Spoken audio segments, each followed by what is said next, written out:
All right. Hello, everyone, and welcome to Division 46 of the American Psychological Association, the Society for Media, Psychology, and Technology. I'm Christian Aloma, the current president of the division, and I'm excited to introduce you all today to our topic and our speakers.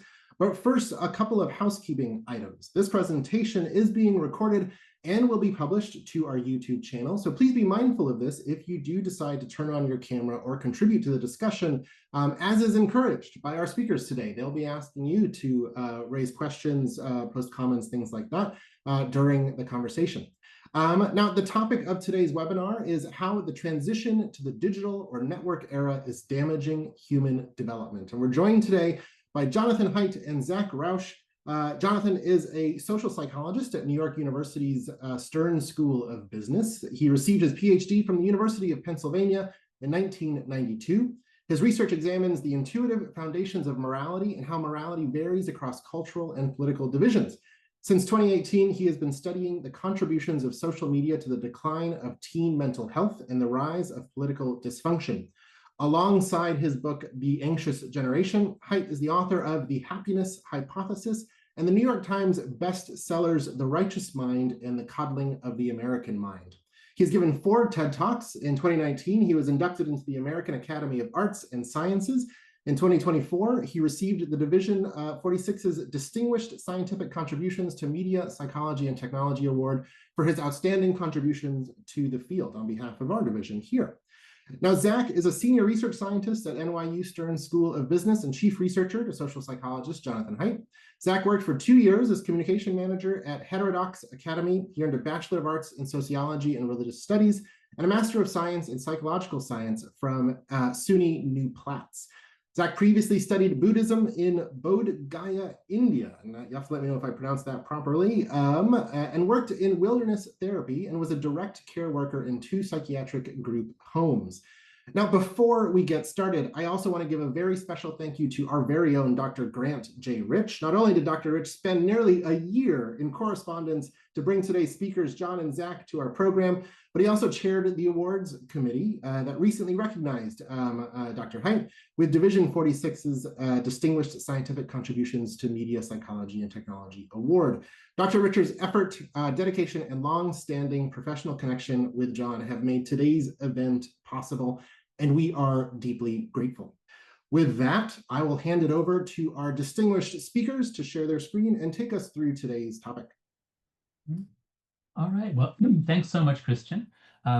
So as Christian mentioned, I'm a social psychologist, and I kind of stumbled into your field by observing that something was going very, very wrong for undergraduates around 2015, and something was going very wrong for democracy in that era too. And I began to focus more and more on the way that social media changes social relationships. As I began to publish in this field and to say this, along with Jean Twenge, we found that some media scholars were very vociferously against us, and they said, no, there's no evidence. The evidence is just correlational. And so there's been a debate, within the bounds of normal academic debates, although perhaps on the more heated side. And so when Grant invited us to talk and then to give this talk, we jumped at the chance because we want to present the case to you. And we hope that some of you will push back. That's how we'll learn, is by hearing from the experts on what we've missed in our thinking here. The title that Christian showed you was what we thought we would do originally, give you like an overview of the argument. But we actually think there's something more exciting, which is we have been working for the last year, really, to put together the case for, like, is there evidence of causality? Is there evidence that social media is actually harming kids? Or could it be just the null hypothesis, it's a spurious correlation, things like that? This is our first time presenting it to anyone. That paper's still in process. All right, let's go. So here's the paper that we're currently writing. And this paper is online. Actually, Zach, if you could put the link in the chat. So you can go to this paper, it's online, it's not finished, but it lays out the case with all links and all the graphs. And here's the story.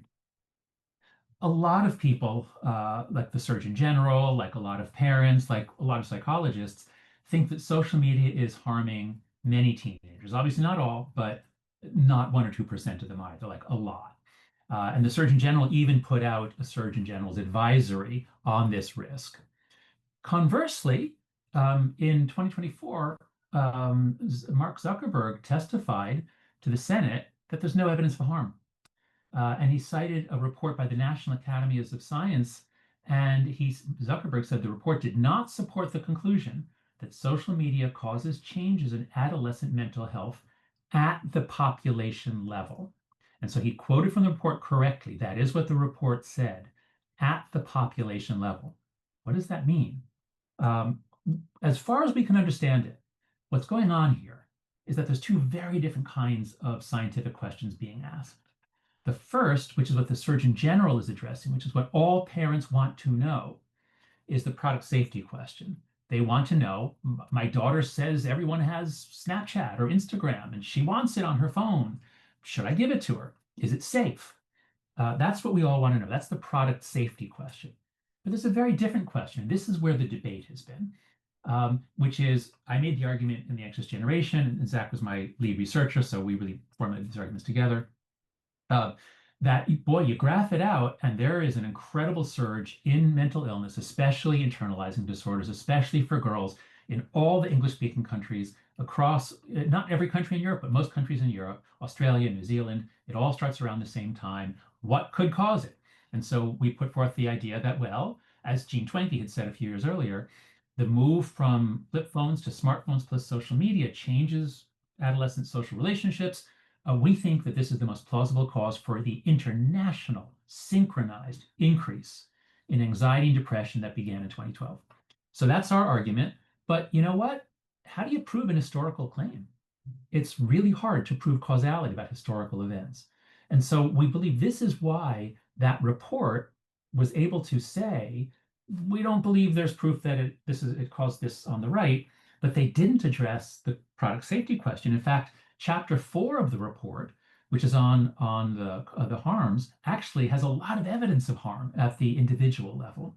So we think that's what's happening. In our talk today, we're going to make the case for the product safety issue. We're going to say that there are many lines of evidence showing that social media is unsafe for adolescents. It is dangerous. It harms many, many of them. This is our thesis. But we actually are coming to believe from the evidence we're gathering that the harms at the individual level are affecting tens of millions. We're not talking about like 3 kids who got killed by lawn darts. We're talking about tens of millions. A large percentage of the kids who use social media, which is 95% of kids, are being harmed. And the harm is so big that it actually can explain changes at the population level. We won't do that today, but that's in our larger report for the World Happiness Report. So I'll present the beginning of the case. Zach will jump in on parts of it. We've already done number 1, the 2 big questions.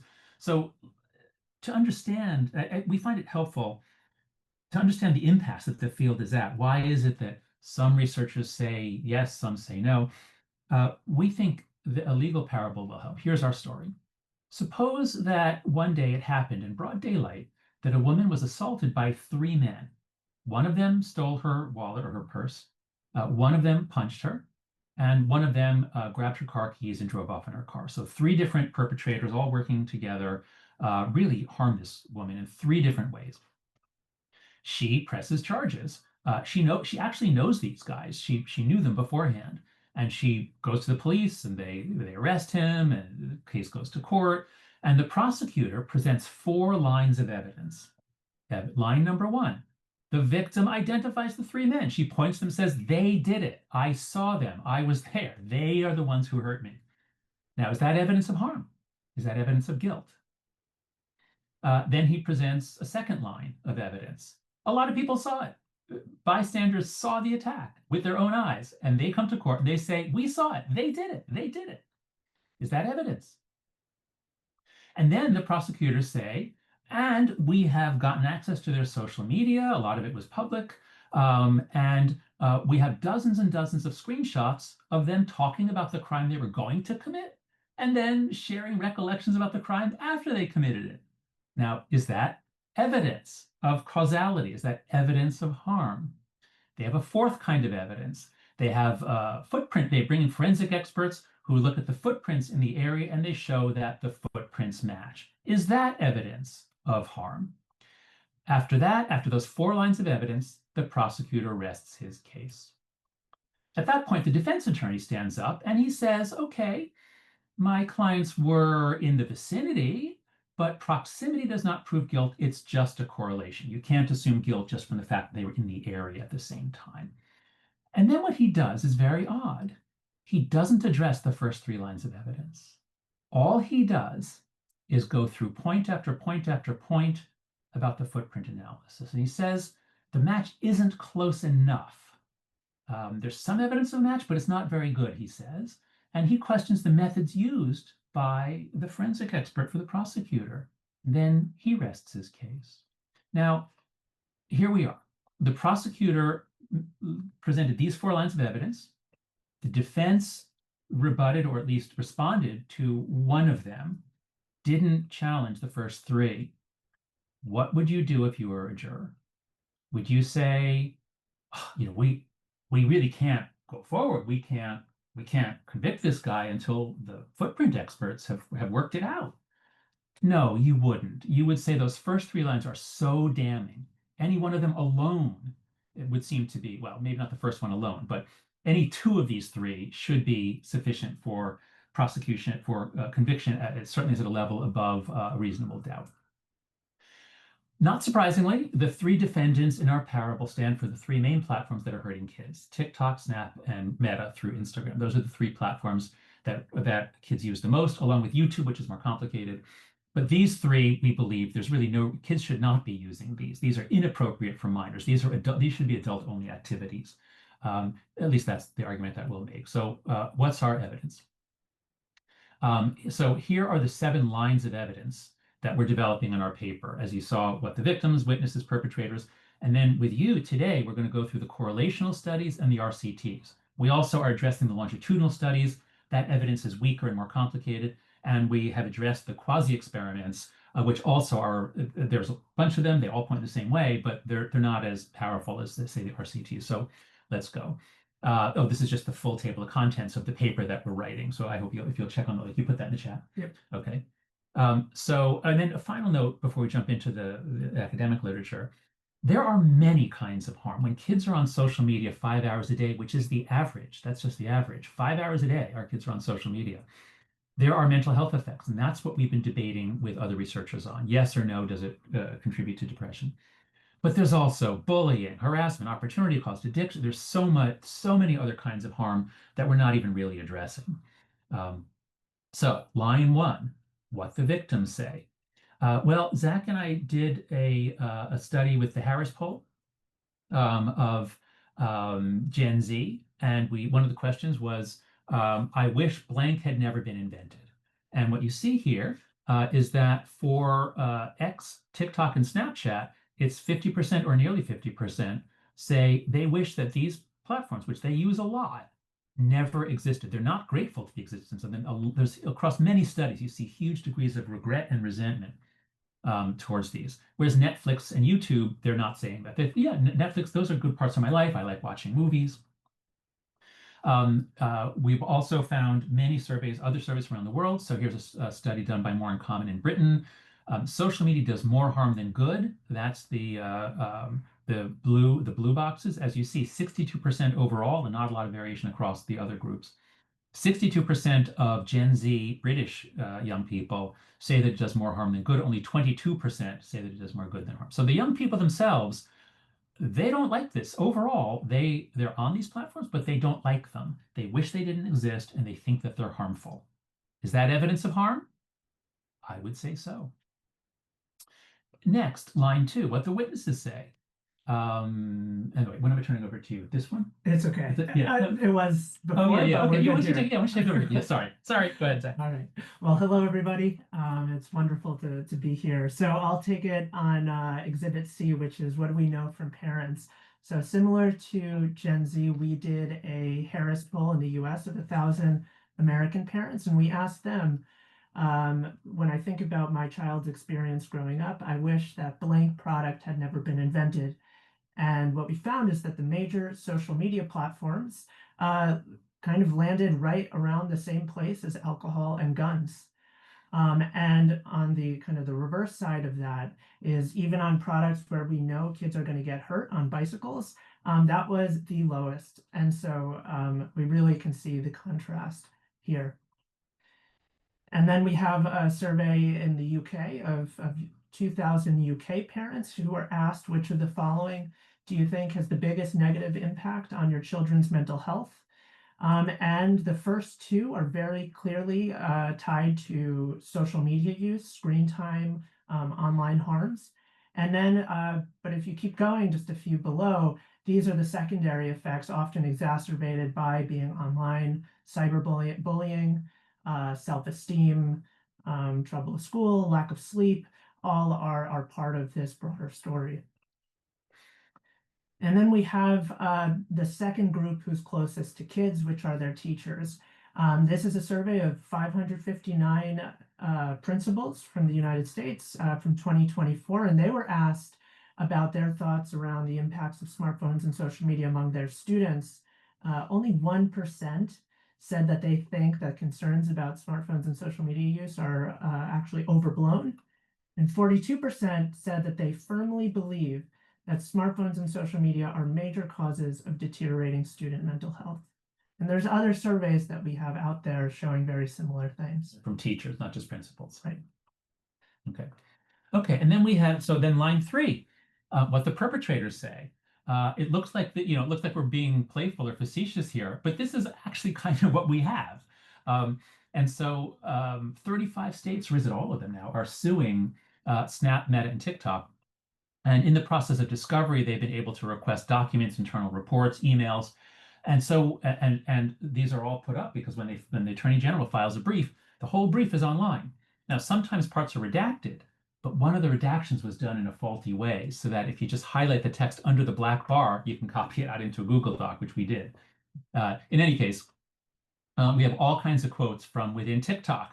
They know they're talking about how compulsive usage at least correlates with all of these things. TikTok is particularly good at destroying the ability to pay attention or think or read or do schoolwork. TikTok destroys attention more than the others. That's our hypothesis, and we see this in the data, in the internal discussions.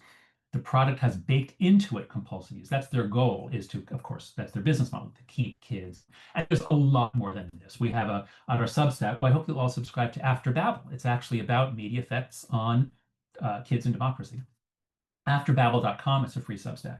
So we've got a lot of evidence from TikTok. Snapchat, I think, is even the most chilling because here's where you get the really, really bad stuff when you get children interacting with adults. So Snapchat, this is the worst thing I've seen in the whole data set. In 2022, there was an internal discussion about how they were getting 10,000 user reports of sextortion, not a year, a month. And they recognize that this is only a tip of the iceberg because most people aren't going to report it. They're ashamed. It also introduces kids not just to sextortionists, but to drug dealers. It's the main way that kids get drugs these days, and some of those drugs are laced with fentanyl. So when you find reports of kids who are dead, we don't have the exact quantities. My sense is that Snapchat is the main one that actually leads to actual death for children. TikTok and Instagram certainly give kids a lot of pro-suicide content, so those are also quite guilty. But Snap is where you get the sextortion, leading to intense shame, leading to a boy usually killing himself that night. And Meta, of course, just is the gift that keeps on giving. Meta, I mean, so many whistleblowers coming out of Meta, and we know that they've been desperately trying to get young kids because they don't want them to go to TikTok.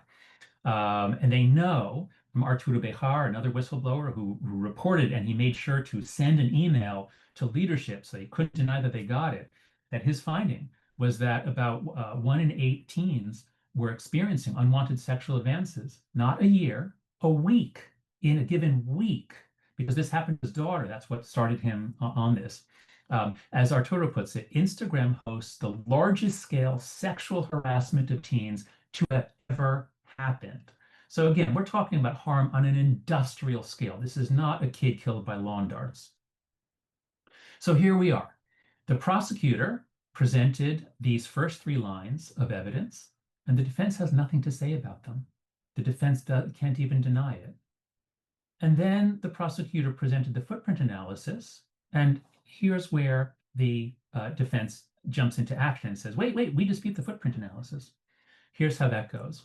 We're going to talk about the correlational and experimental studies. So what the skeptics all say, these are researchers who think that there's no evidence of harm, like Chris Ferguson, they say, it's just a moral panic. We've been through this with comic books and video games and everything else. There's nothing here.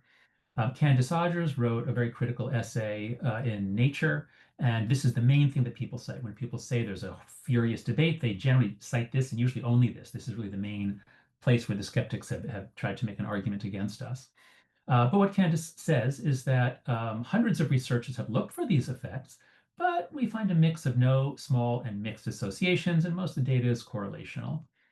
Andrew Shabilsky wrote, and Amy Orban wrote the most important paper in this field, the famous potatoes study. You might have heard of this, where they found that the association, in looking at 3 large data sets using specification curve analysis, an advanced procedure that just puts, it literally does millions, like 70 million analyses with different sets of variables on input and output, and it records the percent that come out with a significant finding.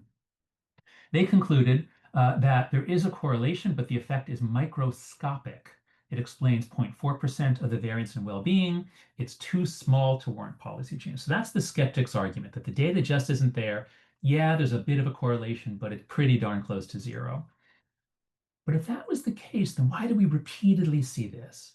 When you plot it out, light users, medium users, heavy users, what you repeatedly find, this is from Kelly analyzing the Millennium Cohort Study, one of the data sets that Orban and Shabilsky looked at. What you repeatedly find is that girls who are heavy users are 2 or 3, in this case, 3 times more likely to be depressed. And for boys, it's often something like 2 times. But you always find, if you look at odds ratios, you don't find like 1.05. You find like 1.4 to 3, a tripling of risk. You find very big increases in risk for heavy users.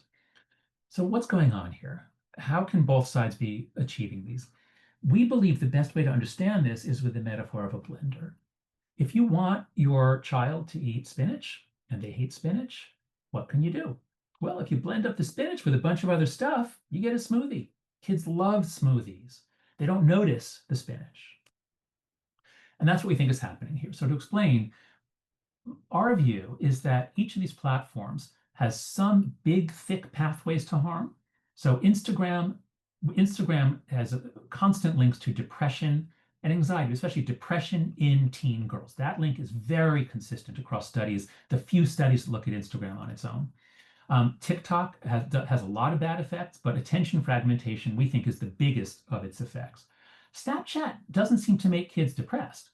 You're snapping, you're communicating with other kids. That doesn't make you depressed. What it does is it introduces you to sextortionists and drug dealers. So Snapchat, I think, is hurting kids in a bunch of ways, but the main way is, as I said, being sextorted is probably the biggest single one. There's a lot of others when you have kids talking to strangers. We put Pinterest on here because Pinterest isn't bad. Pinterest takes a lot of precautions. They don't allow under 16s to even have any social functions, any communication with strangers. We've never heard of a parent who came to us and said, my daughter can't get off Pinterest. I don't know what to do. Like, we've never heard that. But the other 3, constant. So here's what happens. So here's how, if you process it in this way, you will lose. I mean, this clearly is a forest of harms. If you're a parent, if you're a researcher who's a parent, you look at this, you'd say, my God, I'm not letting my kids use these, except maybe for Pinterest. So what do? Well, let's ignore all the other harms. Let's say that, is social media harmful for kids? We're just going to look at depression. We're going to ignore all the other harms. Okay, so that's the first step you do to wipe out most of the harm. Second step you do is you don't look at these pathways separately, you blend them all together. And if you just say, how many hours a day do you spend on social media? And you don't define it. So actually, we should include here WhatsApp and texting, because sometimes kids are thinking social media, well, that's WhatsApp, which is like texting. But let's just suppose you even defined social media, meaning these 4 platforms. What you would find is that this correlation between the 4 is much less than it was over here. I should draw that even thinner. And you would conclude that there's correlation, but it's too small to warrant policy change. So what we found, we've been going through all the major papers by the skeptics.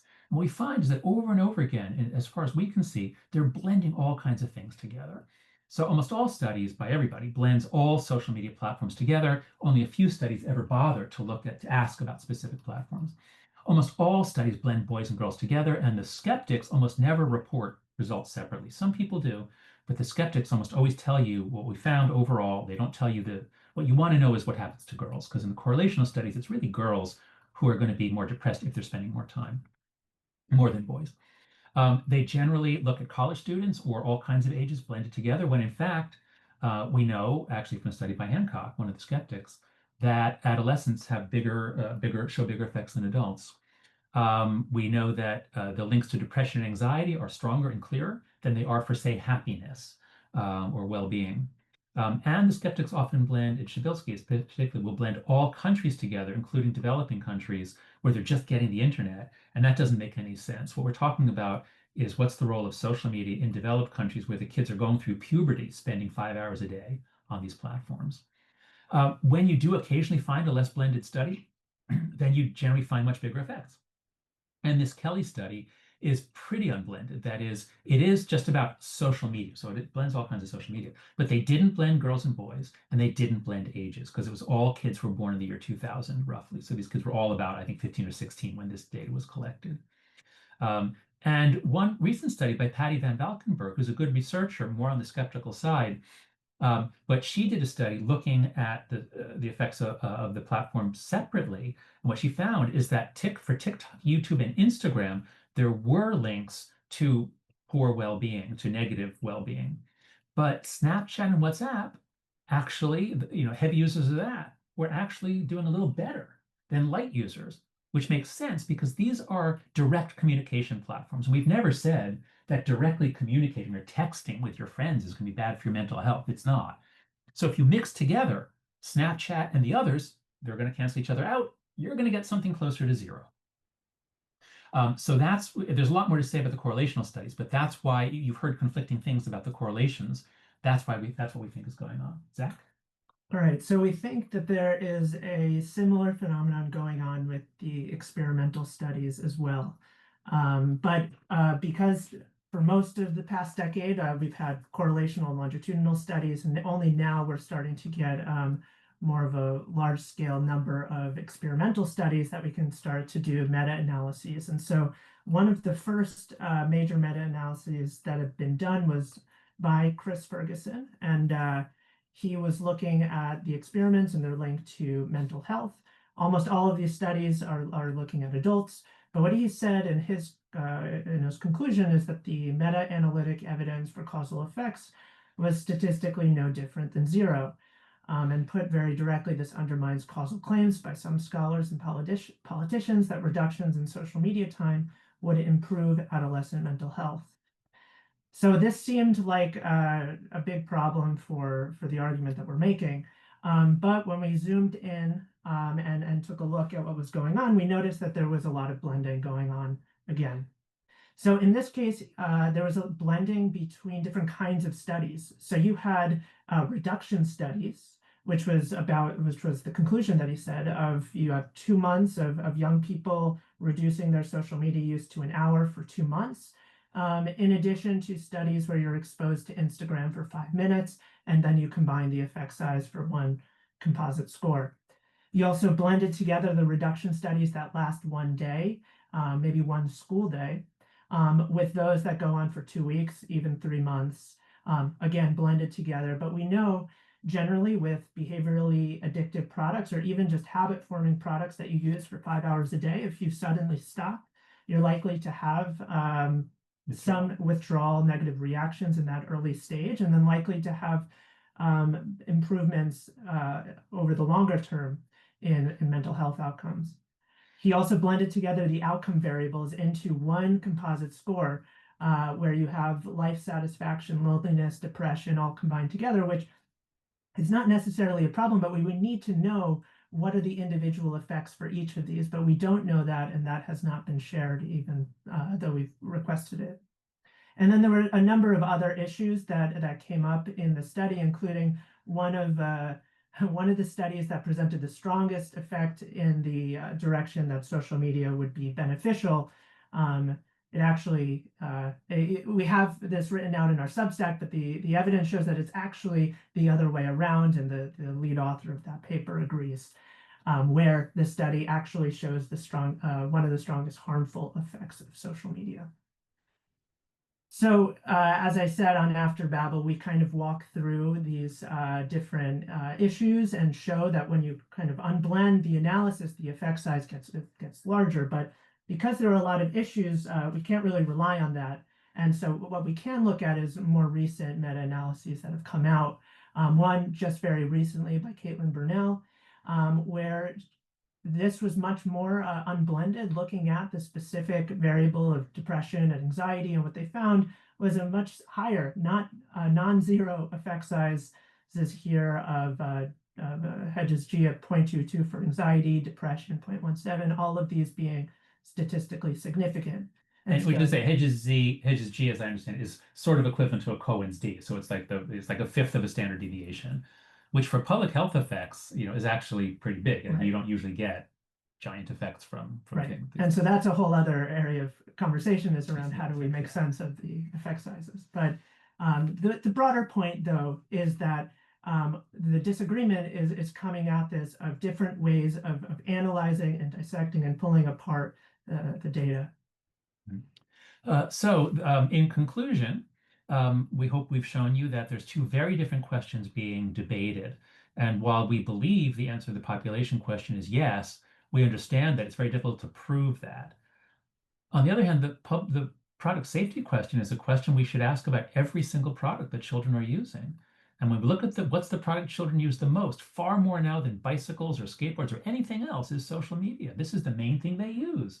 And the lights are flashing red. This stuff is dangerous for kids. We presented the prosecutor's case. We think the evidence is overwhelming. There are multiple kinds of evidence. And we think that TikTok, Snap, and Meta are literally harming children at an industrial scale, tens of millions of children. If you look around the world, it might even reach hundreds of millions. So we think that our thesis is supported by the evidence that social media is harming adolescent mental health. So to wrap it up, I'll say thank you again to John, to Zach, for your time, for your research, for your wisdom, for your insights, and for responding to our questions. If you have anything else to say before we wrap up, please do so. Oh, just that there is a perception that media scholars generally believe that there's no harm. At least that's what some journalists seem to think, that we are alone with Jean Twenge in saying that these activities are harmful to kids. And so those of you who are studying anything about adolescent development and technology, if you're finding evidence of harm, we hope that you'll not just publish it, but say so when you have a public platform. We think this is a health emergency. We think this is one of the biggest and worst things ever to happen to kids in modern times, I should say. So yeah, we're hopeful that your field can really help turn the tide, because we need good research. It is complicated. We need good research. And so we really appreciate you coming here and listening to us and talking with us. Thank you. And thank you, everyone. Again, have a great rest of your Wednesday and stay vigilant out there. Take care.